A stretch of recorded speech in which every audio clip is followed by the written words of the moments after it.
ابو جہل کے بیٹے اکرمہ ابن ابی جہل یہ رسول اللہ صلی اللہ علیہ وسلم سے سخت عداوت رکھتے تھے،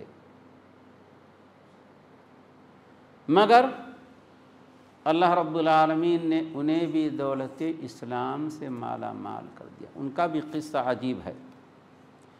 رسول اللہ صلی اللہ علیہ وسلم نے فتح مکہ کے موقع پر تمام لوگوں کو معاف کر دیا تھا، انہیں امان دے دیا تھا، مگر صرف 4 مرد اور 2 عورتیں جن کی عداوت و دشمنی اسلام اور رسول اللہ صلی اللہ علیہ وسلم سے بڑھی ہوئی تھی، ان میں اکرمہ ابن ابی جہل بھی تھے۔ جب مکہ فتح ہوا تو اکرمہ جہاں بھی مریں، چاہے خانہ کعبہ کے پردے کو پکڑے رہیں، تب بھی انہیں قتل کر دو۔ اتفاق سے ایک کشتی پر سوار ہوئے اور تیز و تند ہوا نے آ کر کشتی کو ڈاماڈول کر دیا۔ جب کشتی ڈوبنے والی تھی تو کشتی کے مالکوں نے کہا ان لوگوں سے جو کشتی میں سوار تھے کہ اخلصو، اس وقت صرف اللہ آلہتکم لا تغنی عنکم شیئا ہاہنا، اس لیے کہ تمہارے جو معبود ہیں یہاں تمہارے کسی کام نہیں آ سکتے، صرف اللہ کو پکارو۔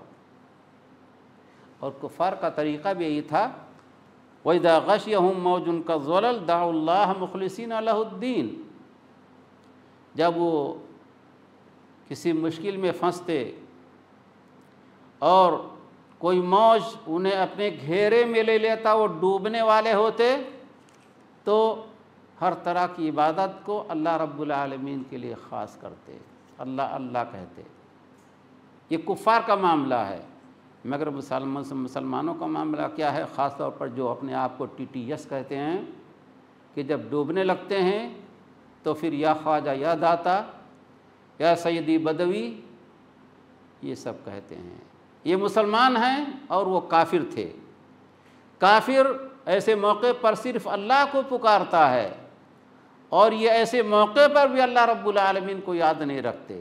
ہم نے کہیں پڑھا تھا، علامہ ثناء اللہ امریسی رحمۃ اللہ علیہ ایک بار اجمیر میں گئے، معلوم ہے کہ وہاں خواجہ معین الدین چشتی اگر واقعی موجود وہاں ہوں، ان کی قبر ہو صحیح 100%، تو ان کی عبادت ہوتی ہے، لوگ وہاں جو چیختے چلاتے ان سے بہت گناہ ہوتے ہیں۔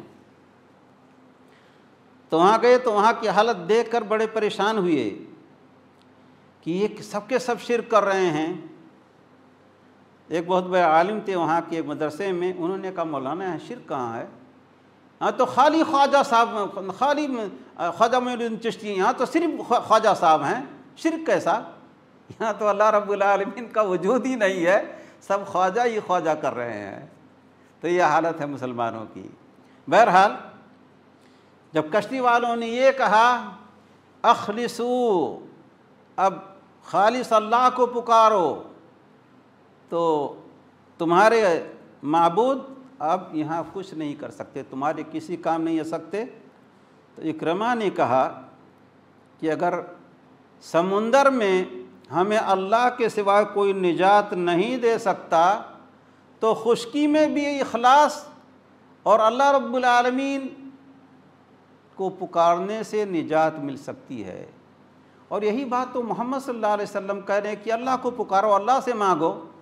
اور کہا میں اللہ رب العالمین سے عہد کرتا ہوں کہ اگر مجھے اس مصیبت سے نجات مل گئی تو اپنا ہاتھ محمد صلی اللہ علیہ وسلم کے ہاتھ میں رکھ دوں گا، اور انشاءاللہ میں انہیں بڑا معاف کرنے والا اور کرم کرنے والا پاؤں گا۔ وہ تو بھاگ گئے اپنی جان بچانے کے لیے۔ پیچھے ان کی بیوی ام حکیم جو ان کے چچا حارث بن ہشام کی بیٹی تھی، وہ اسلام لے آئیں اور رسول اللہ صلی اللہ علیہ وسلم سے اپنے شوہر کے لیے انہوں نے امن کا پروانہ حاصل کر لیا۔ پھر اپنے شوہر کا پیچھا کیا اور جا کے انہیں واپس لائیں، اور اکرمہ مسلمان ہوئے رضی اللہ تعالی عنہ۔ ترمذی شریف کی ایک روایت ہے کہ جب اکرمہ اللہ کے رسول علیہ صلاۃ والسلام کے پاس آئے تو رسول اللہ صلی اللہ علیہ وسلم نے کھڑے ہو کر ان کا استقبال کیا، معانقہ کیا اور کہا ایھا الراکب المہاجر۔